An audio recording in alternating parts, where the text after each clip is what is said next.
Welcome to Tigers Untapped, a Bluff City media podcast. Stepping up to the microphone are your hosts, Trey Lasley and TJ Willis. Now, let's get to the show.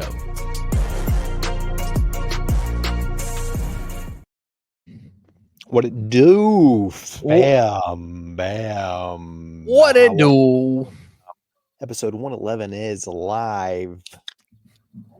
It's your boy T-Laz here with Kenny and Timothy, fresh cut Timothy. The hair looks good tonight, man. Thanks, guys. It was getting pretty homeless. I needed to do something. I did. Whoa. Yeah. Did you open it? What is it? Is How's it sour? that first sip? DJ, tell the fine folks at home listening what we're drinking this evening.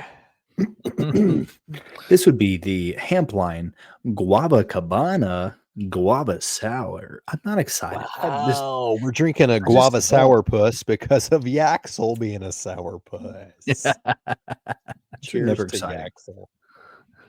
Here's to Yaxel. Shout out Yaxel. That is really sour. Oh, That's a lot. oh. I don't know if I like Fellas, Wow. we'll get through it. I wish Kenny could taste this though. I'm drinking my drink. What's your drink? Y'all like Costco? Love Costco. What do you mean? Yeah. Who says no to that question? Exactly. TJ, go get your "I got that dog in me" shirt. It's on the other side of the house, though. I would, but it's a They have these The Spindrift knockoff. sparkling ice sugar-free drinks, Oh yeah, and they come in these massive and I get so many of them, and I the drink. long I love skinny them. bottles. I love them so much. They're so good. The long skinny ones. That's right.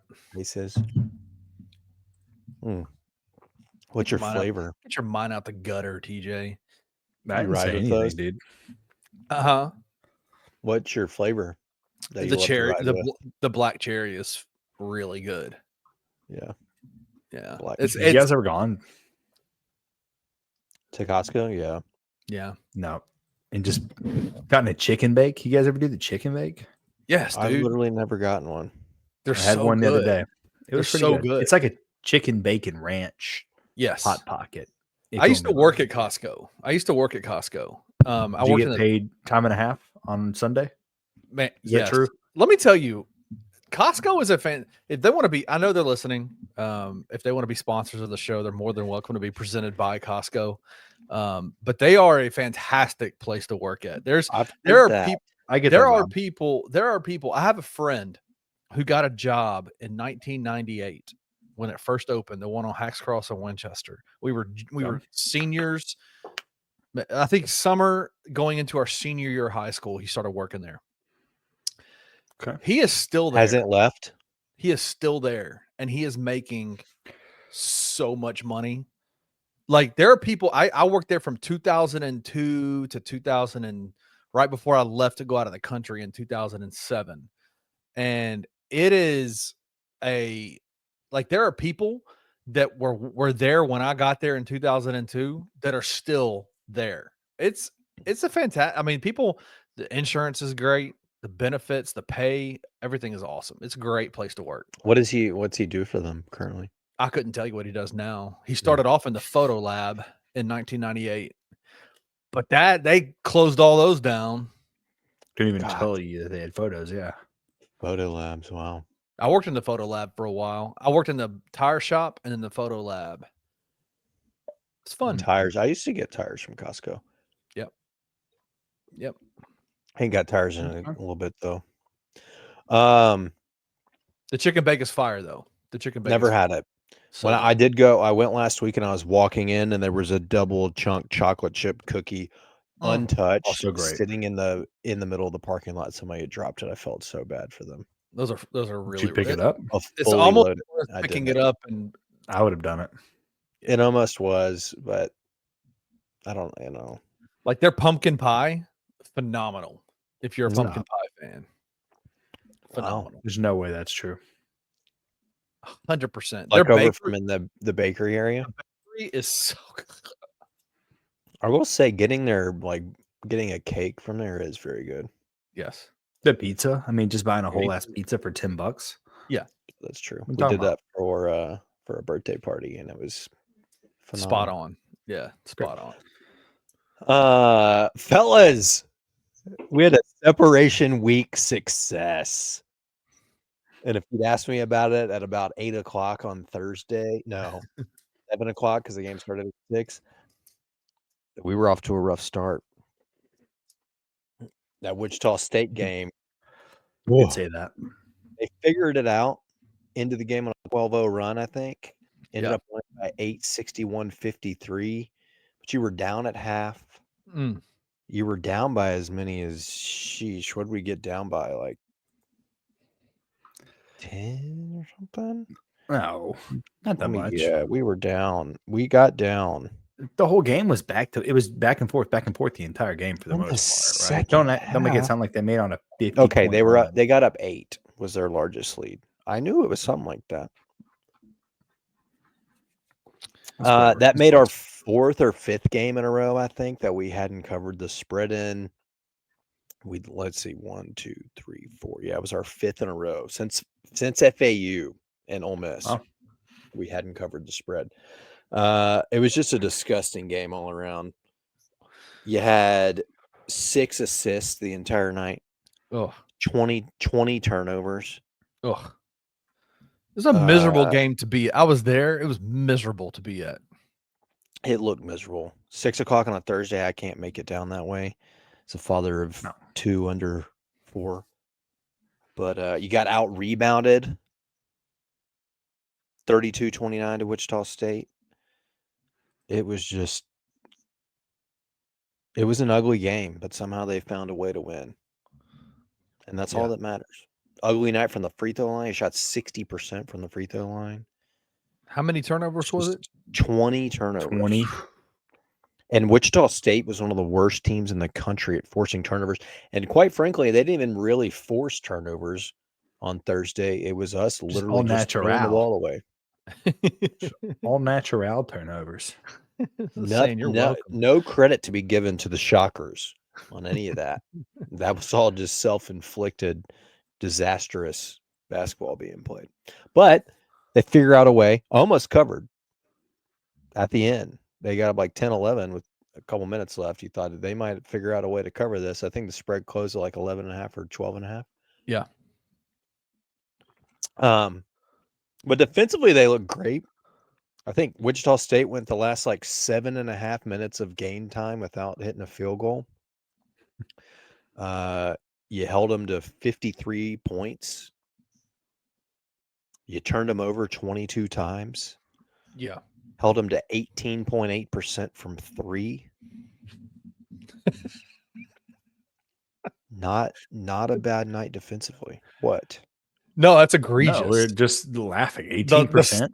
The stats. You just said got 22 turnovers on them, 20 something turnovers for the Tigers. That's 40 turnovers in that game. 42 turnovers on and Thursday. how many assists total between the two teams? We had 6 and Wichita State had 10, so 16. There were 22 total steals. Wow. It was a rough ball game to watch. Walking out of the arena that night after the post game press conferences, I felt a level of secure though about how the team was going to respond to UAB because of what Penny said in the post game press conference. He gave what some specifically that he's okay. Sorry, go ahead. He spoke about very specific things that he wanted to change and things that I think needed to be handled differently. I think that there was a long leash given to almost everybody on the floor to do what they want with the ball in transition. And he shut that down. Right. Yeah. I mean, he said he's going to run things through Tyrese and PJ Haggerty, not Carter. Right. We'll get to Carter in a little while. Wouldn't mind it. To which I responded, they combined for, I think, 80 or 20 turnovers. They had almost half between the two of them. PJ had a team high 5. That's true. But no, they corrected. A lot of it is doing silly stuff on fast breaks. People trying to dribble the ball that shouldn't be dribbling the ball. Passes they're Moving too making that shouldn't be fast. making. Yeah, we talked about it before. There's a difference in playing fast and playing out of control. We push the pace and get a little bit out of control at times. Did y'all think walking away out of that game that you were going to see a lineup change? No. I don't know. Potentially. I don't ever rule it out by any means, right? Yeah. I feel like Yeah, that's but like this a penny thing. It has been, but this year he's been dead. I mean, the last time 16 times. Yeah, 16 it straight was games. like the third game of the year or after the third game of the year, and it's been set since then. So I was like, maybe he's. But I mean, let's be honest. It makes sense to start Dane. Oh yeah, outside of the revenge Ole Miss factor game, it makes sense to start Dane. Yep.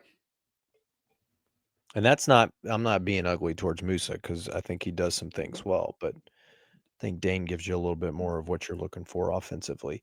Well, we can move to the UAB game and say, even in the role that he played, Musa played a great game against UAB in the role that he did great.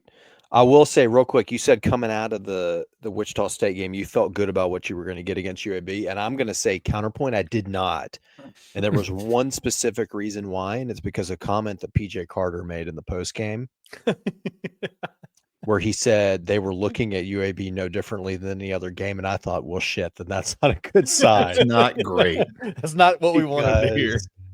I have been one to believe we play to our competition because we're able to get up and get hype and the team plays on a different level if there's a reason to play that way. If it's a ranked opponent, a big name brand, if it's FAU who knocked you out of the tournament 2 years ago and then was the conference favorite last year. If it's UAB in this case, but UAB sucks. They suck. They do. But there's a reason to get up for that game when they're picked as the conference favorite. They have the preseason all-conference player of the year in Yaxel Crybaby Lindenborg. God, Guave Sour. That needs to be his new nickname, Guave Sour. Get him an NIL deal with Hampline. Seriously. Get that $600K checkup. Get it up a little bit. Bump it up. But that's why I felt not great coming out of it, and that was all because of PJ Carter's comment about they weren't looking at it any differently, which I get what he means. It's kind of like everybody, they say that they look at all the games the same, but let's be real, they don't. Like when they play Rice on Sunday, they are not. They're not going to have the same approach as they just had against UAB at home. I don't know if I agree with that though, because it's not. I don't think that they played as well as they did against UAB because they got up for the game. I think Penny very clearly had his hand on that game in terms of what they did, the starting lineup, the rotations, how they ran the offense. Tonight in his coach's show, he said some of yesterday was because he took a more hands-off approach and let PJ and Tyrese read the floor and call what they're. I'm just telling you, Kenneth. What I'm saying is that he put his imprints on parts of the game that needed his imprints on it. That's getting the ball running through Tyrese and PJ and swapping out Musa and Dane. Those are things that I think that's why you saw the level of play increase, not because UAB came to town. Who gives a shit about UAB? Like they suck. They suck so bad. They are. They are, and especially defensively, they are a really, really bad defensive basketball team. It's egregious how undisciplined they are. They are an undisciplined ass team. Yeah, but is some of that due to the Tigers at defense though? Like the defensive side of the Tigers? Like it's not like you just Memphis is an okay defensive team, right? I mean, we've seen them turn it on. Like, I don't think that don't let me act like I follow UAB all the time and they're averaging 20 turnovers a game. I've watched a lot of UAB. I've actually watched a lot of UAB this year, and I think the way that Andy Kennedy uses Yaxel Lindenborg about UAB is fireable. is like a fireable offense the way he uses Yaxel Lindenborg. I think it's trash, honestly. They average 11 turnovers per game, and that is after the Memphis loss where they had 20. So I think that it's more of a Memphis thing than anything, but I digress.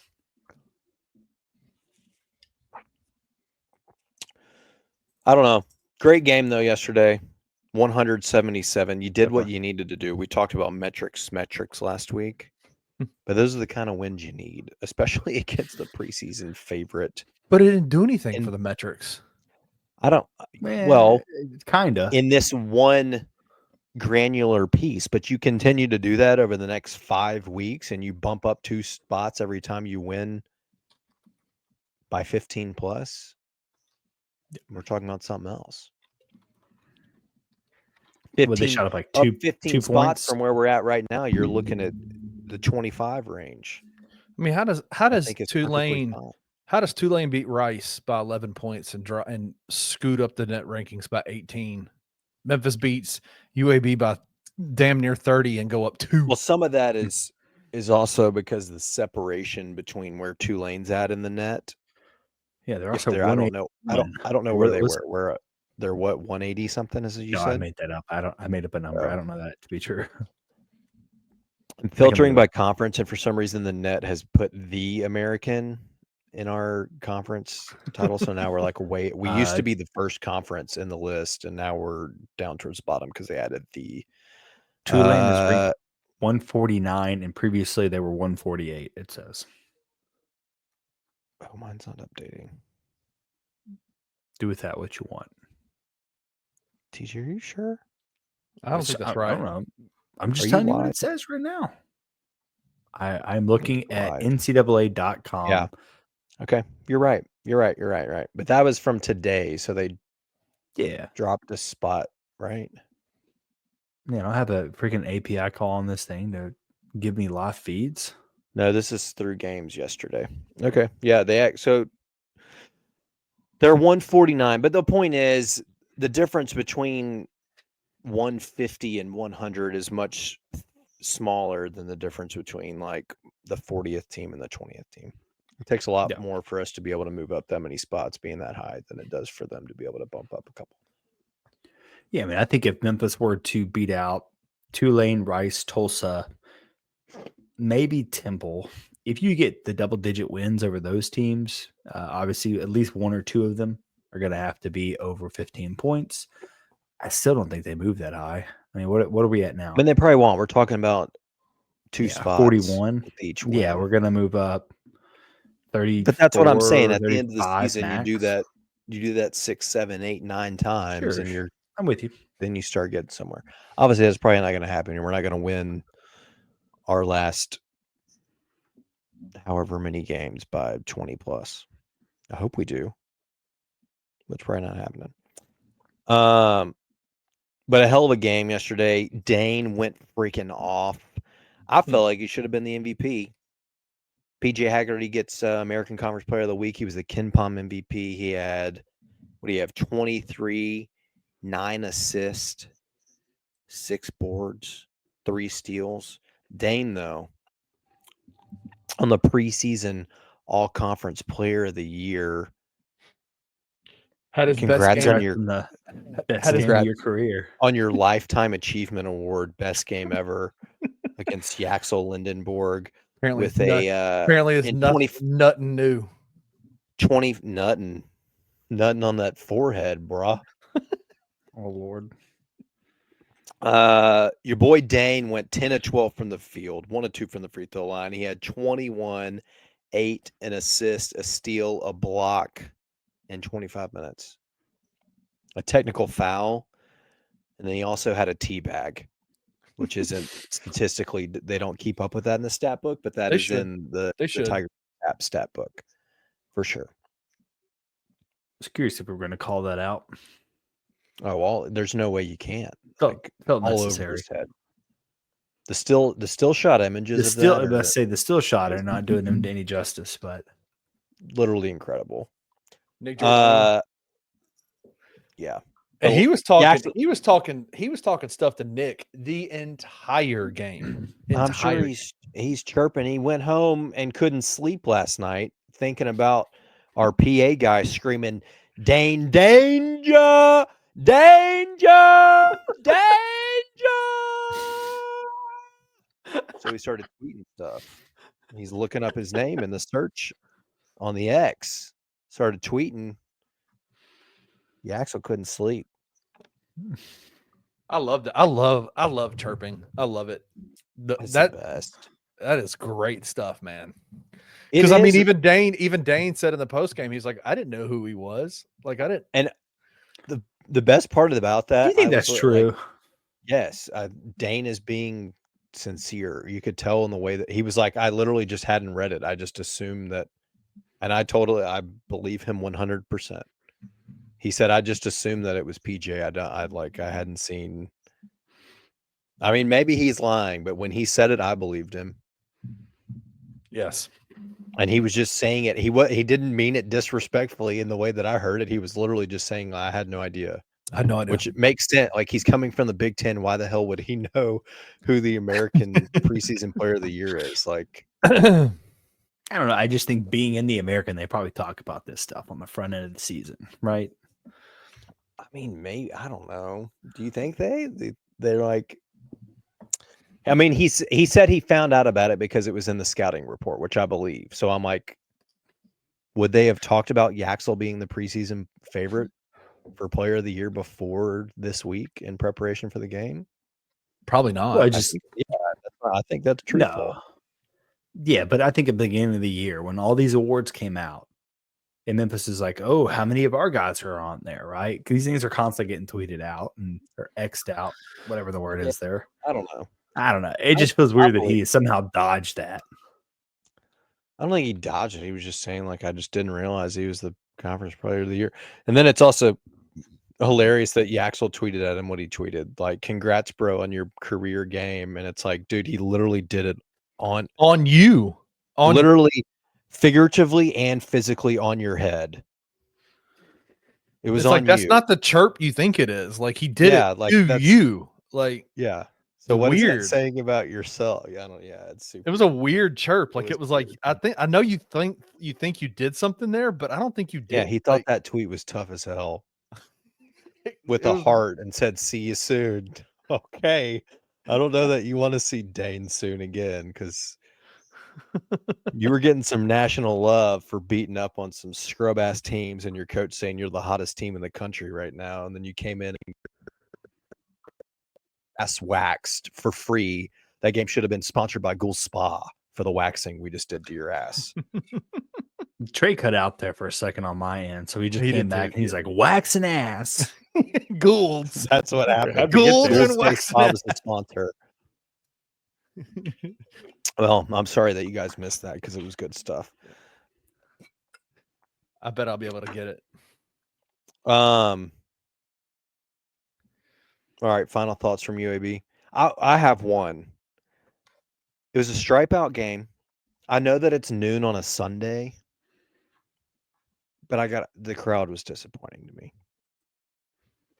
I'm rewatching the game right now, and they showed about a 30, 45 second kind of montage of the game last year in Memphis, and the crowd was head and shoulders better than this year. And which doesn't really make sense, because at that point in time last year, it was the last home game of the year. So maybe that's what it was. I don't know. Yeah. But we were ass. We were 10-6. Yeah. We'd lost a bajillion games in a row. We weren't making the tournament. The only thing I can think of is the fact that it was a 4 p.m. game instead of a noon game. But like, I don't know. It surprised me that a top 25 ranked Memphis team who's looking at a top 6 seed, and the crowd wasn't better than it was. You know, we've talked about this. Those 12 o'clock games are tough, man. It is very, very tough. And Trey and I are both parents of two little ones, and there's a lot going on a Saturday or whatever, especially at noon, like soccer. Every time we have soccer, pretty much X anything out, football, whatever it may be, right? It's just tough. So I get it. And especially for kids that are older, they got more going on. Like Kenny's kids are like 21, so they're just living their own life these days. So they're just running the streets. Kenny's so old. Yeah. That's where I was going with that. Yeah. Gosh, can you sorry, I just saw they just came back from halftime and I saw that UAB was 7 of 14 from 3 in the first half, which is absurd, but we were still up 13 at halftime. Can you guys imagine how much we would have won by yesterday if freaking Butta Johnson hadn't gone off? Did we get the penny handshake? I don't know that we won it because he's not typically a good shooter. I don't know what it was yesterday. I don't know why he was lights. He hit a that couple were threes. Absurd. It's like Curry threes. They were. I mean, he was hitting like runner threes, just absolutely absurd. He was shooting like 28% from 3, I think, coming in. I like his game. I think he's a good player. He's fine. He's up to 32% on the year now after yesterday, because he shot 56. What did he end up yesterday? 5 of 9 from 3.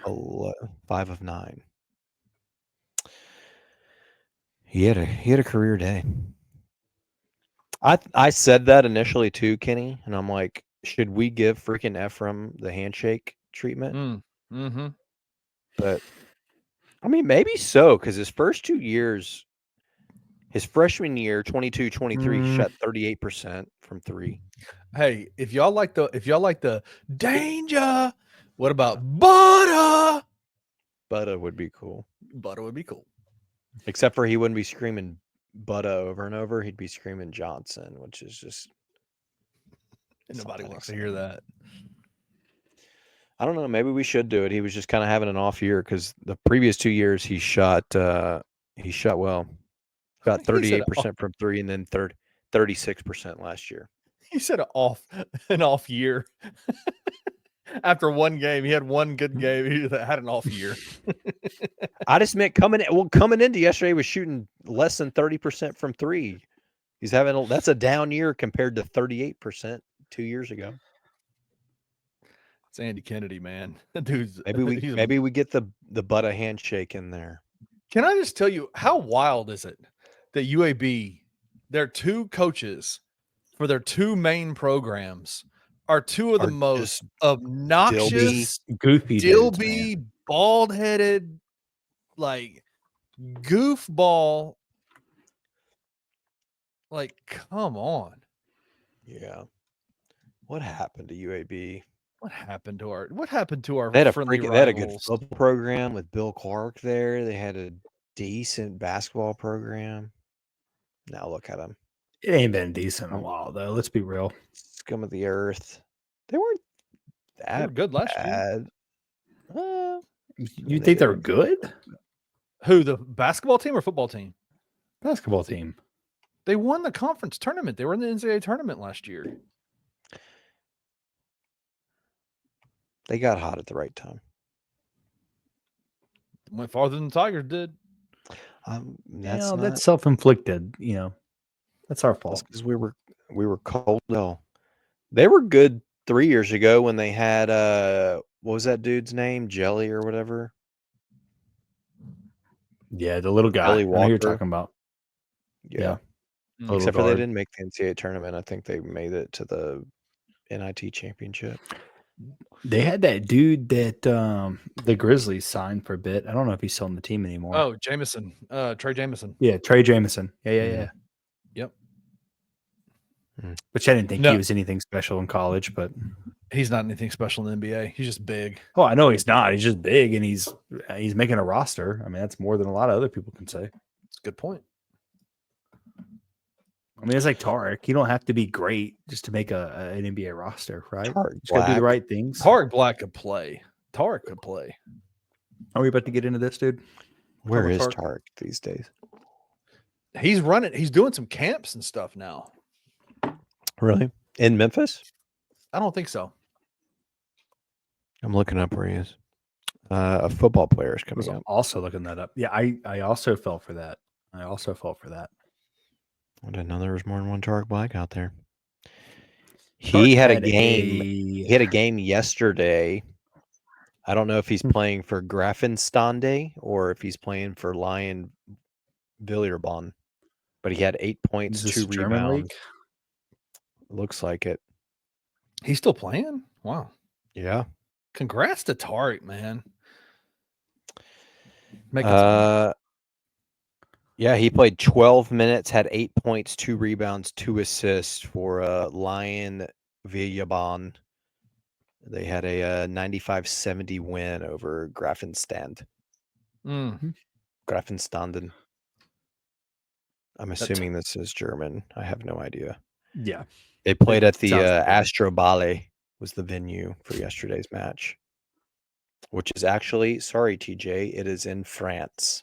It sounds like the French league. Well, that's because I don't know how to speak French, and I'm putting on a German accent as I read these team names out. You convinced me. That's what you get. That's what you get. All right, with that, we're going to take a quick break. When we come back, it's a 2-horse race in the AAC. I'm going to ask Kenny and TJ what seed they want in the NCAA tournament. And then there's been a lot of too early top 25s released for college football. And there's an American program that's been ranked. And I don't know if it's one that you guys would expect to be ranked. We'll be right back.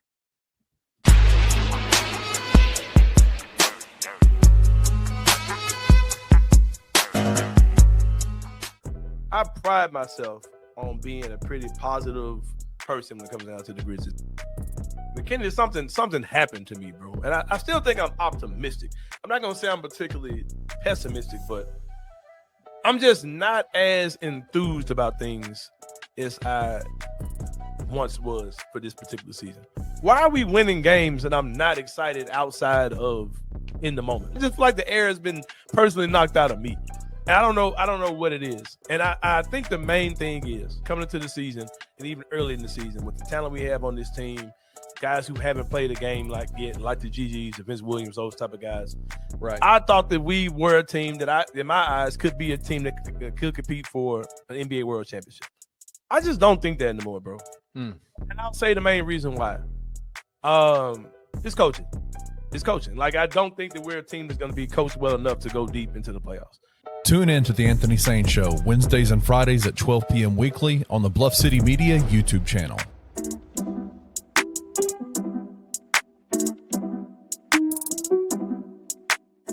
Started in Memphis, then we went to Phoenix, and then I went to Phoenix with the guy who Jerry West, God rest his soul, told me was going to be an NBA player, who I told him was not an NBA player. Right, and he got sent there. He got straight, so we both get kicked out. He don't blame me, like it was my fault. I have so many stories about the Phoenix time, why I was only there for 3. There's a real reason I know. why I was only 3 games. Dysfunctional at a high level. Dysfunctional at a high level. To the point where you said, I need out. Frank Johnson was the head coach, and we're at practice. It was a heated practice, so Frank takes us to the other end of the court.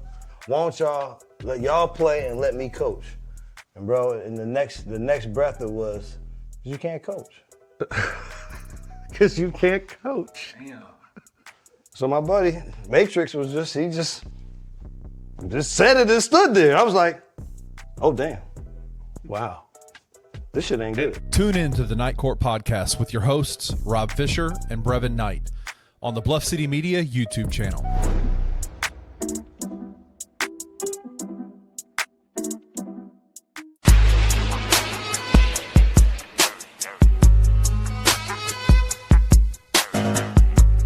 All right, what up?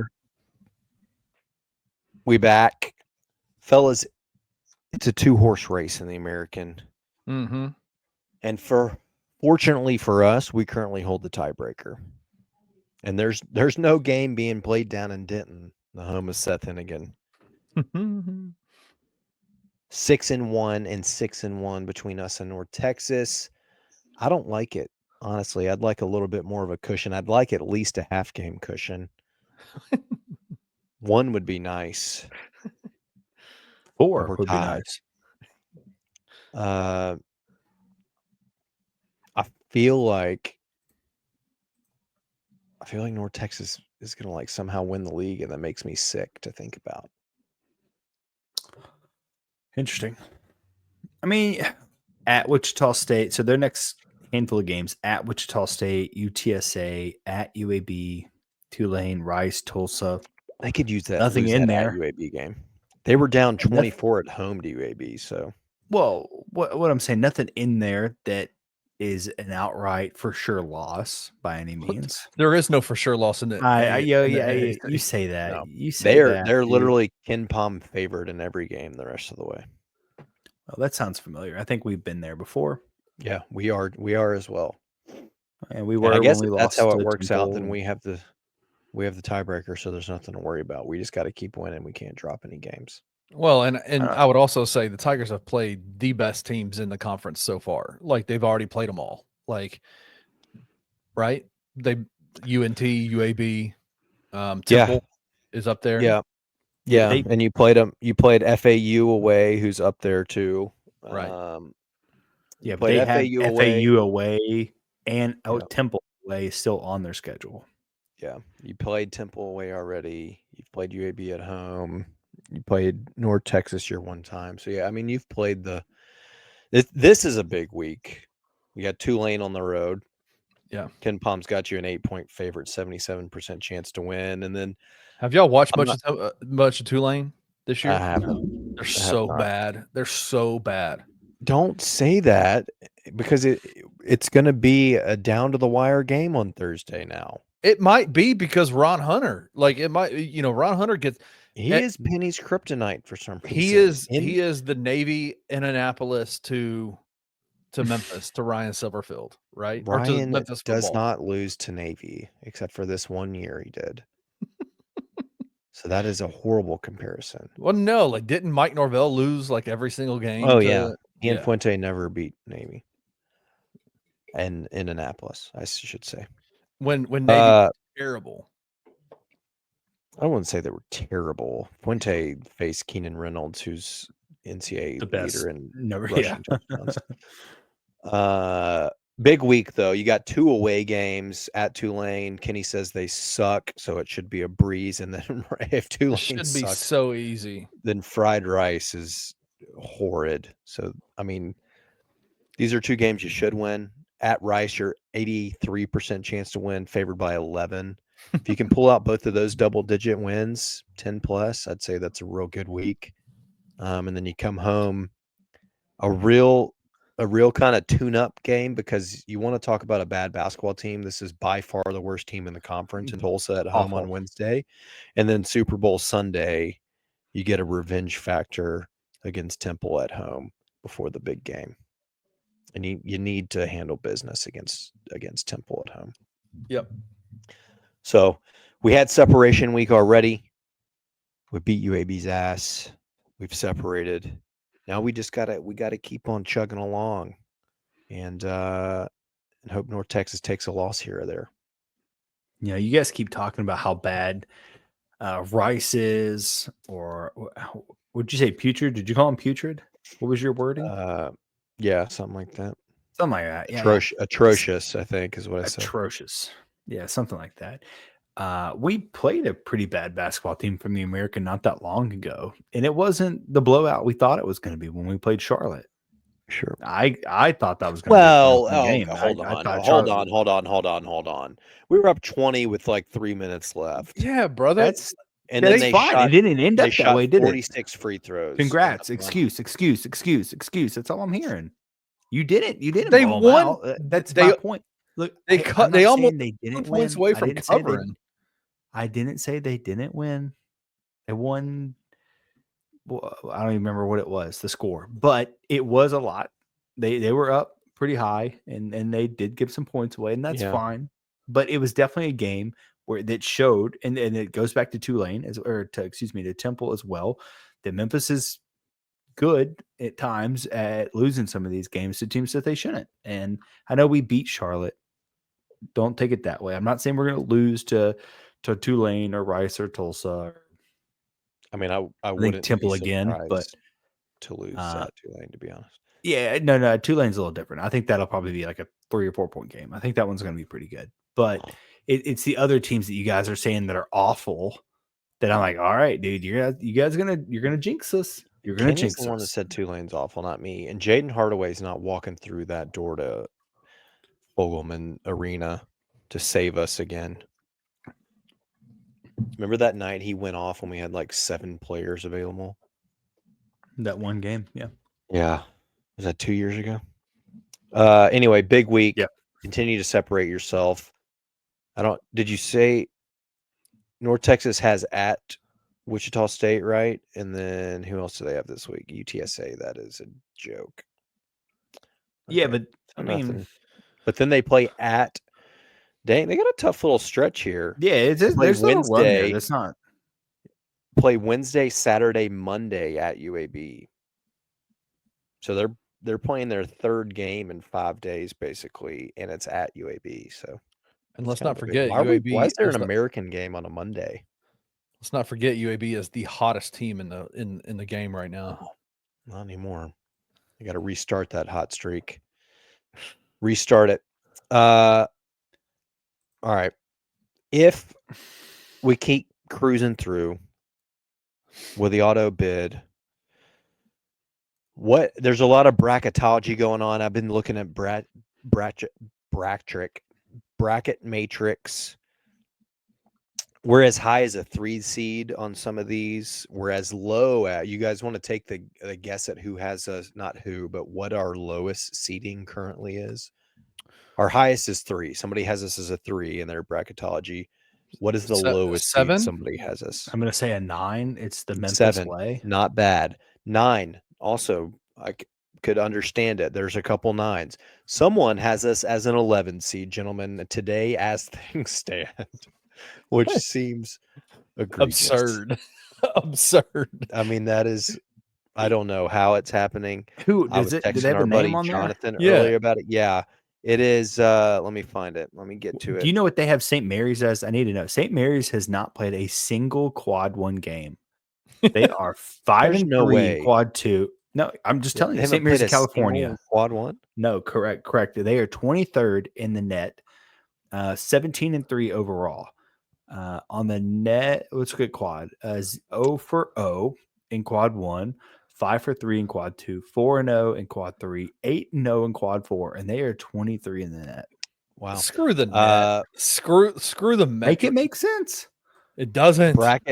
Bracket matrix, which takes into account all the bracketologies that are out there, has St. Mary's as a 10 seed. Their average seeding is 9.56. Bracket matrix has us as a 5 with an average seeding of 5.6. Our 11 seed, there it is. I see it. It's in red.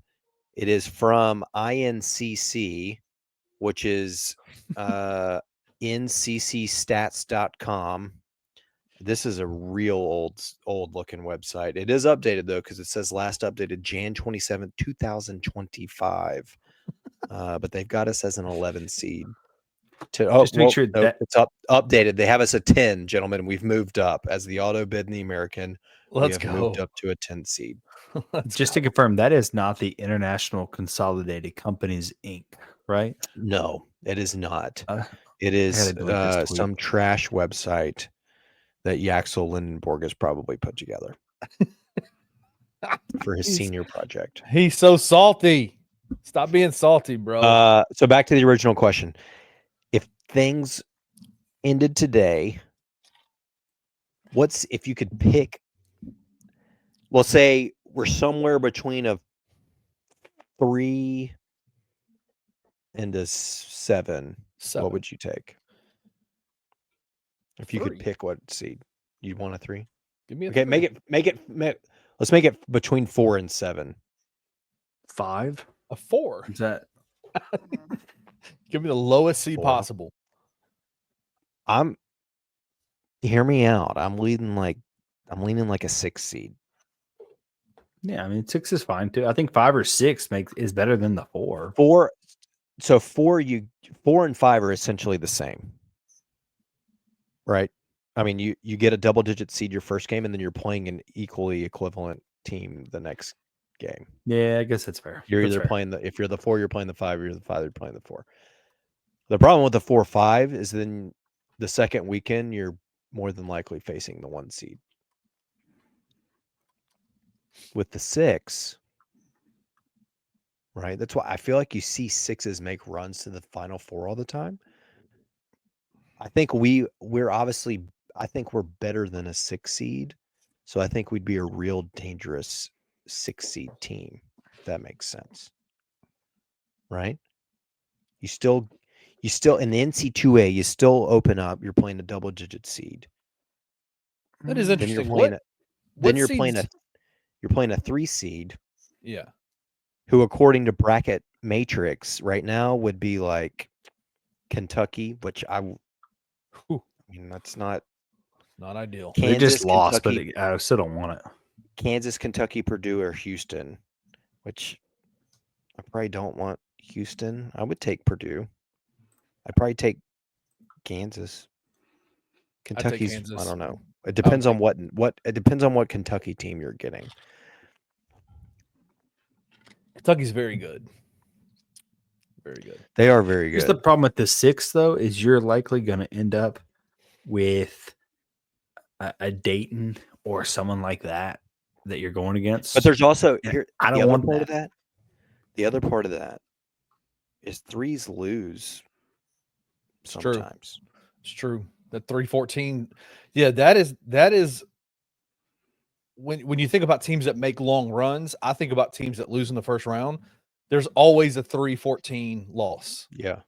But I guess that could also pose true for, like, if we're a 4 or 5, the 4 or 5 5-12 is the more notable. 6-11. I think the only reason I'm saying that is because as a 4 or 5, you're facing the 1 more than likely, unless an 8 or 9 seed knocks them off, which I guess happens. Didn't NC State go to the Final Four last year as a 6 seed? Yeah. No, they were like an 11 seed. Oh, were they 11? They played in the play-in game, right? And made the Final Four. Did they? That happens. Yeah, because they had that big guy. Yeah, go wild. I feel like that happens not all the time, but it's happened several times where a play-in 11 seed or 10, whatever it ends up being, whatever seeding, that double-digit seed makes a run. Kenny. Yeah. A 14 seed has only won against a 3 seed 8 times since the tournament expanded to 64 teams. Why does that seem so familiar? It's 5-12, 6-11. Because it happened last year with Oakland beating Kentucky. Yeah. Okay. The example provided here was 2021 when Ohio beat Virginia. Mm. I know 6-11, 5-12 are the most common to me, but yeah. I think if you look at the 12 seeds, like who's projected to be a 12 seed now, like I get your point on your next round is against the 1s. So that's like obviously not great. But looking at teams that are 12s now, like Yale is a 12, UNLV is a 12 projected. I don't want anything to do with that. Arkansas State is projected to be a 12. Clearly, we can't beat them. You know what I mean? Did you just say it's only happened 8 times? Yeah, I don't know. I just found some random stat that said that. I don't even know if that's true. I was hoping you guys would just move on and call it a day. I was like, that doesn't sound right to me, but I'm not going to. But TJ's clearly looking at his computer. It says, well, yeah, what do you mean by that? You think I just had this knowledge sitting in the back of my mind? A 14 seed has only won against a 3 seed 8 times since the tournament expanded to 64 teams in 1985, is what it says. This accounts for 12% of 3 versus 14 games. I'm looking at NCAA.com. 23 number 14 seeds have upset 3 seeds since 1985, giving them a 23 and 133 record all time. I'm just telling you what I found. Okay. Well, I'm looking at NCAA.com, so I trust them over ICC.com or whatever you're looking at. A 14 seed beat a 3 seed for 7 straight years between 86 and 92. Thank you. Vindication. I'm just telling you what the internet says. Yeah, okay, and everything's right on the internet. I didn't even tell you guys. I told you guys who had us in 11. I'm going to look at. They're right next to each other. Our 3 seed fam is from JH, which is Bazinga Bracketology. This is interesting. Bazinga bracketology. What the hell? Yeah, I don't know. jhbracketology.wordpress. I don't know who these people are, where this comes from. But I would take a 3. Wow. Anyways, we just got to keep winning. What if they won out the rest of the year, won the AAC regular season, won the AAC tournament? What if they somehow got put in an 8 or 9 game? Would y'all be pissed? There's no way. There's no way. There's literally that's 0%. Trey says there's no way, but hear me out. If we won out with the out of conference schedule results that we have, there is 0% chance that we would be in the 8-9 game. I mark my words now. Ooh, that's a tough It statement. is the Memphis way, dude. That is a tough statement. 8 or 9 seed. If we win out, we do not lose another game until the NCAA tournament. We win the conference. 4 losses on the year. Yeah, they go in with 4 losses against on the year, dog shit 2 days date, competition, and we are in the 8-9 game. I will pay both of you $1,000. You've already paid me $1,000 not that long ago. Actually, I did in football season. I will do it to both of you if that happened. I'm looking at Rankatology right now from our boy Bart Torvik, totally T-bomb, and he's got Memphis sitting at an 8 seed right now. Torvik is a scrub daddy. I don't care what he says. I need to find it. That has the committee is going to reward us for beating freaking Big Ten champion Michigan State. We are literally their last loss. We're going to get rewarded for it. It's an anomaly. If anything, that's what they're going to say. It's not an anomaly. At this point, what is we have Memphis' a damn good win? Q1, and our best win is Michigan State today. They are the favorite to win the Big Ten. They have not lost since November 26th. It's easily our best win. But that's not to say that UConn's still not a good win. It's still a good win. They're still in top 25. They're missing freaking what's his face? Caravan. McNeely. No, McNeely's been out. Caravan got hurt yesterday, I think, or 2 days ago. Clemson's not a bad win either. They've won like 7 of 8. The only game that doesn't win, the only game that doesn't look great in your non-con as a win is UNLV. UNLV is not good,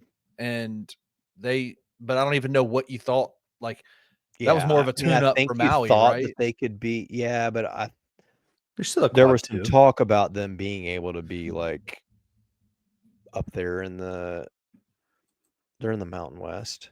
It's just such a totally different scenario than it was last year. Every good Memphis 100%. win in the non-con. I mean, who on November the 4th when we played Missouri, did anybody think that would be a quad 1 win? They won.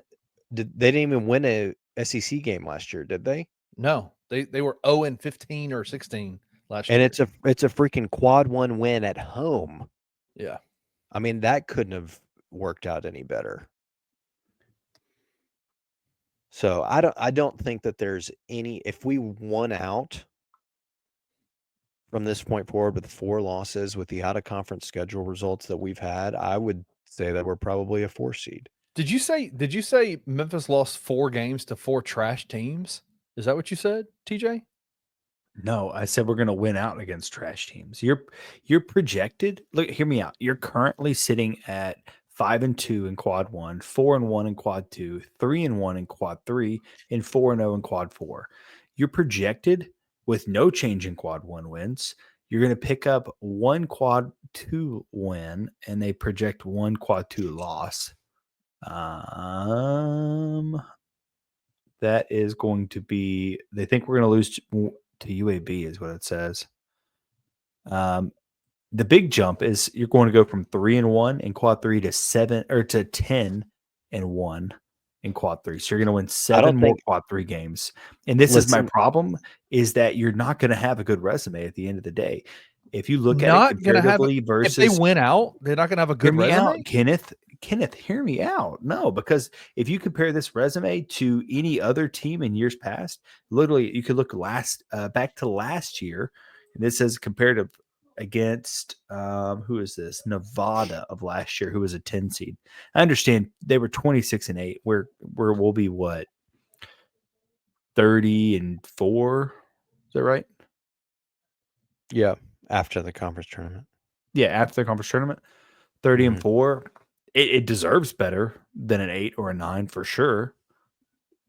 I don't know. I think you're going to get dinged because of all of your work is against quad 3 and quad 4. You're going to be, if it plays out this way, you're going to be 16-1 against bad teams, and you're not going to be winning any of them. You haven't shown that you're going to win any of them consistently by double digits. You're going to be just making 7-8 point wins, 10-point wins, which isn't going to do the work. You're on Bart Torvik right now? I'm just using him because I know he has the comparative analysis. I know. I was just asking. Teams. Some of that too, though, is like Arkansas State could vary. They're only 15 spots from moving to quad 2. Yeah, for them, that's I'm like with you. I understand. It's like 2 blowout wins in their quad 2. Virginia's right there on the line too, so that would move back into another win in the quad 2. I mean, I think somebody said it the other day. Though I think the issue is the remaining schedule is not. It's not great. It's nothing that's going to help you. But it's the reverse of some of these Power 5 teams. Like Houston got their first quad 1 win Saturday night. And they've played like 11 or 12. I think they were 7-0 in quad 4 before that or something. Why are y'all laughing? Because they don't care about that. None of that matters. They do. I promise you, we're going to get rewarded for our out of conference. No, it's because Houston's blowing these teams out. These trash teams, they're blowing them out. They're blowing their backs that's what they care about. They have the win margin or the efficiency between their offensive defense is ginormous, and that's what they get rewarded for, right? I think you're quad 1, 2, and 3. It's not me. That's not me. It's these damn metrics that everything is based off of. You're talking 2 and 3 in but quad I'm 1, saying the committee 5-0 in quad 2, 5-0 in quad 3, 4-0 in quad 4, and that's the number 3 team in the net. Why? The committee, they don't just strictly use the net though.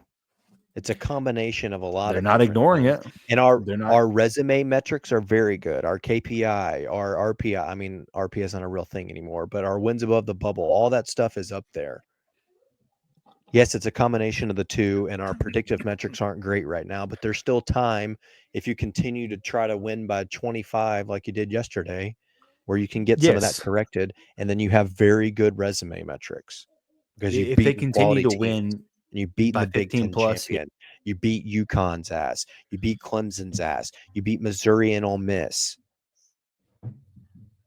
I can't even find Bart Torvik anymore because TJ's got me so freaking flustered. I'm just saying. I don't know that there is enough there. I don't know that there's enough there to build out a resume that's gonna shoot you up anywhere special. That's all I'm saying. And it's nothing against Memphis. I just think it's the way that the system is set up. Because at the end of the day, I don't think they're going to pick up. They may gain. I think Bart Torvik said 5-2 in quad 2. They may gain 1 or 2 quad 2 wins, like you were saying. Someone's going to move up. I don't think you're going to get any type of bonus because you beat UConn super early on. And now UConn is good, or Michigan is the better example. Michigan's going to go on to win state the Big Ten in that state. Do what? You're saying Michigan. I'm just saying that's like. Sorry. Yes. You can't be doing that. You can't be calling Michigan State Michigan and vice versa. Yeah, they get pissed about that. That's my bad, guys. Michigan State is going to go on to win the Big Ten, whatever. I think they would be more inclined to say, okay, they haven't yet figured it out then. That's an anomaly kind of situation before we would get rewarded from that. That's just me personally. I think at tops, Memphis wins out. They're a 6. I just think that's what's going to be. And that's it, best case scenario. That's fine. I would because the resume is not good. I would sign up for a 6. 6s make runs. They make run. They do it all the time. They make runs. Mm-hmm. I would look up to see exactly how often they lose to 11s, but we know I'm not very good at that. I mean, I know that it happened. Who are the 11s today? If we looked at the 11s, let me go to bracket. Ooh, it's just there. North Carolina, be not exactly scared of them. We've already played them. Ohio State, New Mexico, Texas, UCF. Serious? Are you serious right now? And then UC Irvine. We would beat any of their asses. I'm kind of coming around on the 6 seed. I like the 6 seed. I'm telling you, it's not a bad place to be. I think it's better than the 5. I think, the 4-5. If you get up there, that's great. But I think you want to avoid one of the ones because they're probably going to try to match us. Everybody keeps putting us in the South when you get up there, and then it's Auburn again. And I don't want any part of Auburn. No. Did y'all watch that Tennessee Auburn game? I couldn't because it was horrible. We scored more points yesterday in the first half than Tennessee scored in the entire night. Jesus, what an ugly game. I cannot watch that. And everybody's like, that just shows you they can. What a high-level basketball game. Bro, that sucked. I've seen middle school basketball games that were more exciting. All right. It's a 7. We're squeezing in. We're at an hour. We're squeezing in our real brief college football. Have you guys seen any too early top 25s? I've seen a couple. I think Brett McMurphy put one out I've never there. played along with them, but yeah. ESPN's had one out there. All right, so I teased it a little bit. There's an American team that keeps popping up on some of these. Do you, TJ, I think Kenny already knows because we talked before you got on. Do you have any guess at whose that might be? UAB. That would be shocking. One of the military academies, Army or Navy. Which one? Daly's gone from Army, so it makes me think not Army. I'm gonna say Navy. Yeah, would be my guess. Yeah, you nailed it. TJ knows ball. Navy keeps popping up on these too early top 25s. It's interesting. Why do you think that is? I think it's because they bring back Horvath and most of their offense, and 10-win team. People think they look pretty good under first-year coach Brian Newberry, so they think it's going to be first-year coach. Yeah, wasn't he? This is his first year as head coach, wasn't it? Is that his first third? Really? What? Yeah, Newberry. Sure. Yeah. Okay. At least his second. Maybe. At least his second. Yeah, I don't know. Is it? Yeah, it's his second. It looks like. You're right. Yeah. Okay. Wow. Time flies. And the only reason I know is because of the beard. I remember the beard on the sideline last year going, wow. Well, he's been at Navy forever because he was their defensive coordinator. Yeah, it's DC. We should have known it was 2 years because 2023 we pulled in like 5 new coaches. Yeah. Well, I was thinking that was last year, but I guess that wouldn't make sense because now we're getting that same thing again 2 years later. It's 6 or 7 new coaches again. And somehow Trent Dilfer's not one of them. Yeah, that's remarkable on his part. I don't know. You got to find someone to want the job, you know. That's a good point too. So outside of that, national championship odds have come out. At least I saw Brett McMurphy just a while ago put them out for the Stadium Network, which he does work for. TJ, you want to guess who the overall favorite is right now? Ohio. No, I was gonna say Ohio State, but they've lost. They're losing a lot to the draft.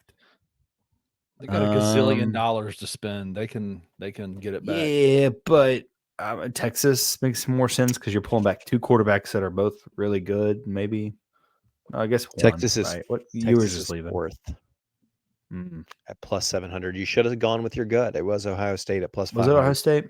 I think they're losing too much. Both running backs, quarterback. Well, they feel like with the portal and the money they got, they're going to make it. Hey, Ryan Day's still there. That's all that matters. Ryan Day is Memphis still there. is on the list, and they are. Let me give you where they're at. Teams wise, not great. 1, 2, 3, 4, 5, 6. Couldn't imagine it'd be great. Hold on, I'm counting this wrong. Oh.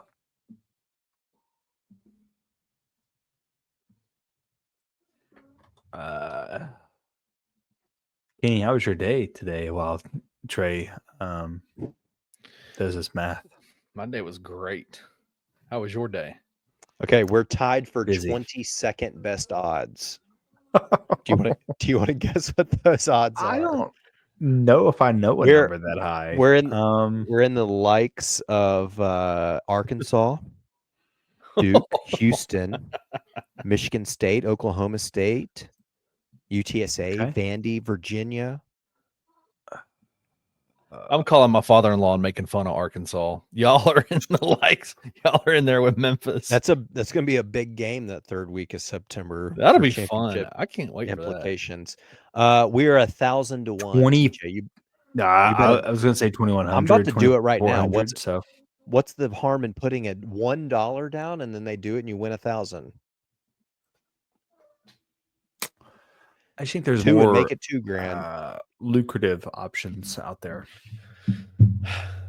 I mean, you take a Starbucks coffee, you're talking about a return of $5,000.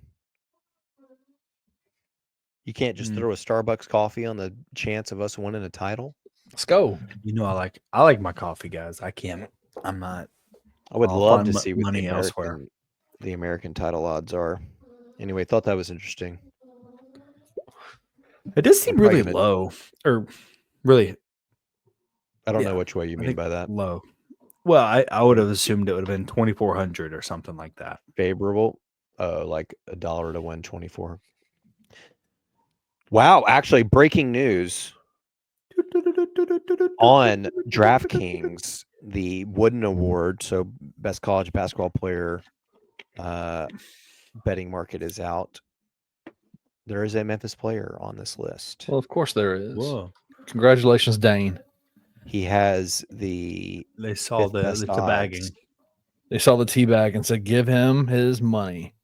PJ, the GOAT Haggerty, is at plus 12,000 to win. Cooper Flagg is the overwhelming favorite at minus 900. Yeah, of course he is.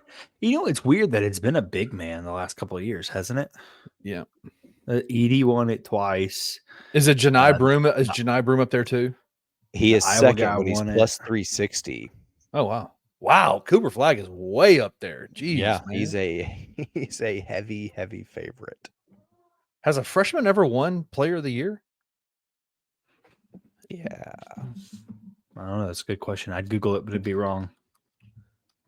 No, just type it. Wow. Has a freshman won? Depends on what you're. Kevin Durant, Anthony Davis, and Zion Williamson. Just a couple of bombs, dude. Just a couple. There's 3 bombs.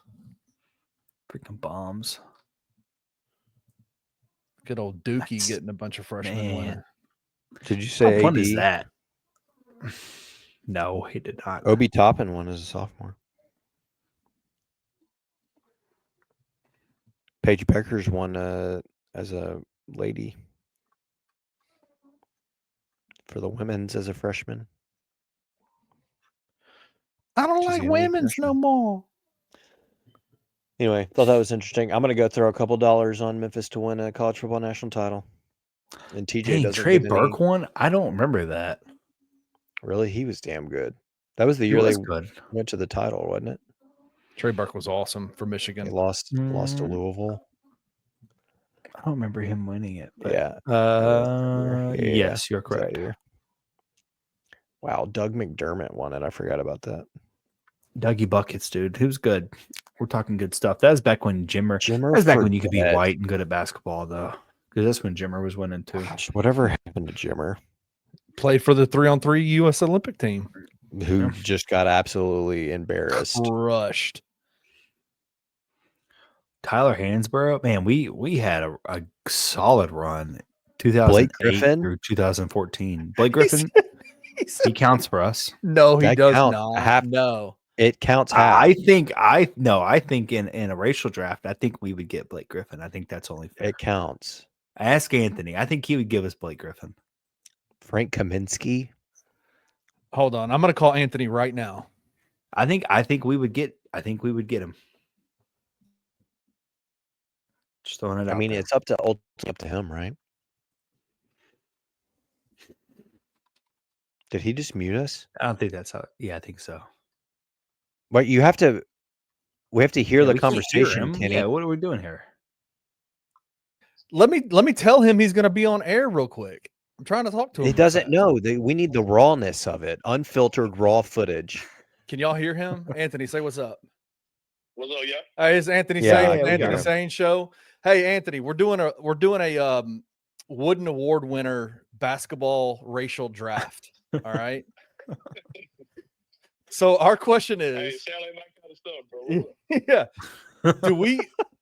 Where does Blake Griffin lie? Can we get Blake, or do y'all have Blake? Oh, hell no. Hell no. What? Hell no, what? Bro, that's a good question. Who was the last white dude that was like National Player of the Year co-legend? Who was it? Can TJ and Trey Okay, talking? But okay. Does who- Zach Edey count? does Zach Edey count as a? Does Zach? Hell no.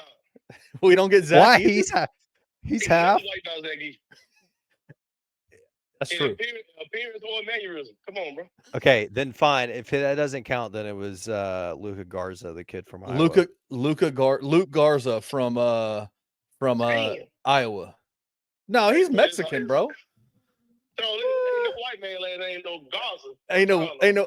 He said no white man. Why is TJ in here twice? What's Hey, bro, happening? it's slim biggest for white America, bro, when it comes down to basketball. But we got Cooper Flag. He's minus 900 right now. Well, and you got to tell him Hey, what long brought as this the up. DEI stuff don't affect basketball, bro, I think America will be all right. So you can so we get to keep Blake Griffin then? Is that what you're saying? No, Blake Griffin black as hell. He's No, black. no. Okay, no, he's not. First of all, TJ said tell, no, he's not. tell First of all, Anthony.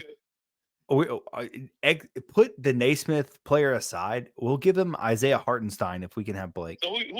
He who is said- the he last said- white- he said, can we have Blake if we give y'all Isaiah Hartenstein? No, Isaiah Hartenstein dead black. Yeah, that's true. What does that have to do? Look at him. He said, what does that? What did He he said, say? look at him. What does that have to do with anything? Hey, That's a y'all fair be all right, trade. bro. Hey, you got You can have DiVincenzo. You got Cooper Flag, man. Let's just hope you don't turn to Adam Morrison to get to the league. What about Dante DiVincenzo? Can we have him? He white? No, he's white. Okay, he's white. Hey, I don't play that. Invite to the barbecue cookout. This stuff ain't cool to me, bro. Hey, if you're a white boy, you're a white boy. I don't play that. Like I don't play that. No. You sure you can have him? He's yours. I was getting down there, bro. You know that. But ain't nobody inviting us to no barbecues to nothing. Y'all wouldn't come anyway. It ain't Exactly. the food ain't good enough. Exactly. So right on there. Clean den grill or whatever you're doing. When you eat no chicken straight out with the temp pack stack. Thing to come with man. Yeah, We don't have cookouts. The chicken, man. What do we have? TJ said we don't have cookouts. What do we have, TJ? We have Taco Tuesday. We have Taco Tuesdays, man. We don't have cookouts. We have taco. It's all right. We have brunch. Oh no, yeah. He said we have brunch. We don't have taco. We don't have cookouts. We have brunch. Yeah. This type of thing. All right, brother. Appreciate you, man. Y'all doing a great job over there, TJ and Trey, man. Keep doing what you're doing, man. Keep representing Bluff City Media, man. Well, how y'all doing, my guy? Appreciate it, Anthony. He said appreciate it. Yes, sir. I think he said we could have Blake Griffin. I think at the end of the He day, said he absolutely not. But then he went back and said we could. Okay. All right, that was fun. TJ, what are you drinking? water. I took a sip Oh, of it water. looked like one of those tall ultra cans. It is the same can essentially. Thought you were It's like a sneaking in an reusable- extra.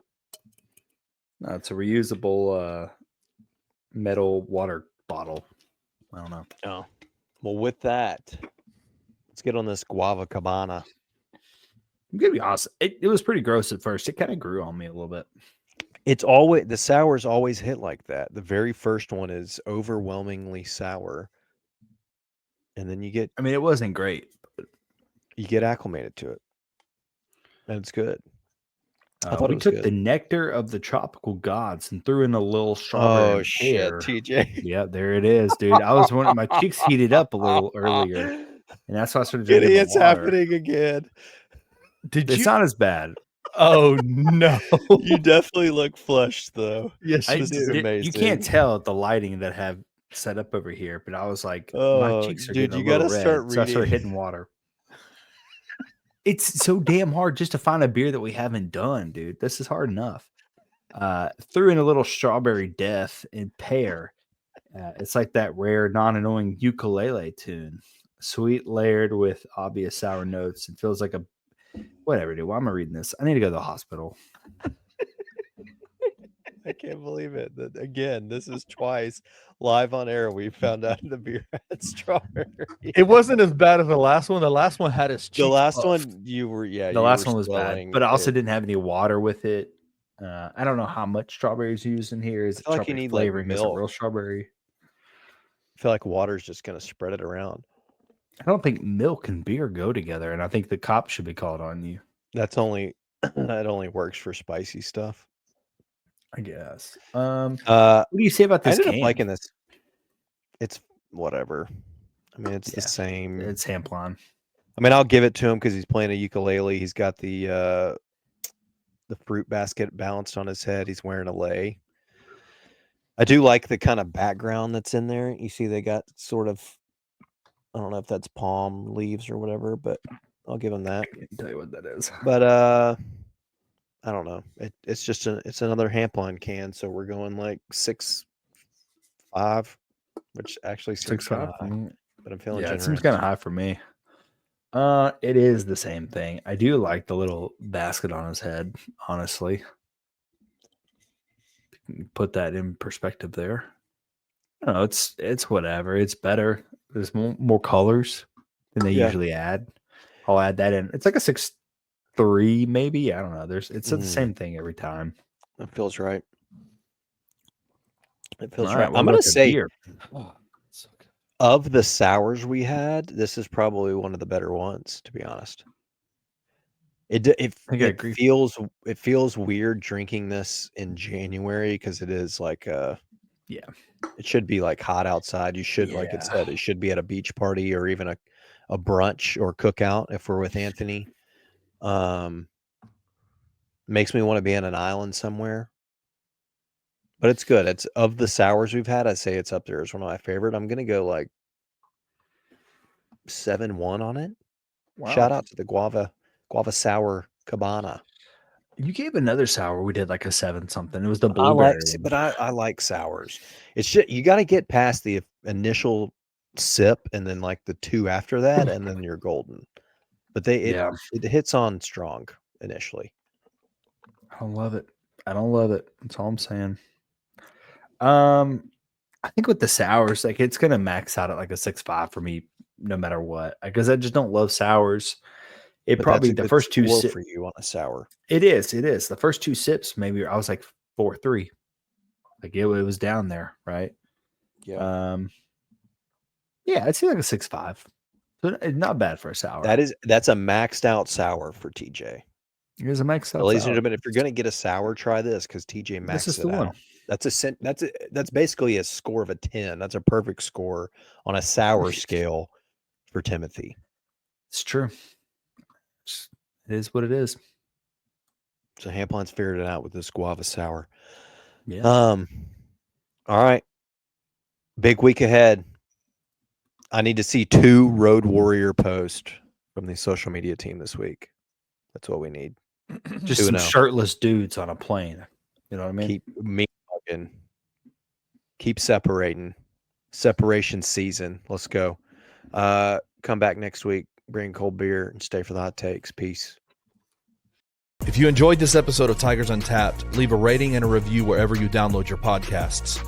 Like and subscribe at Bluff City Media's YouTube page. Head over to www.bluffcitymedia.co for comprehensive coverage of Memphis sports.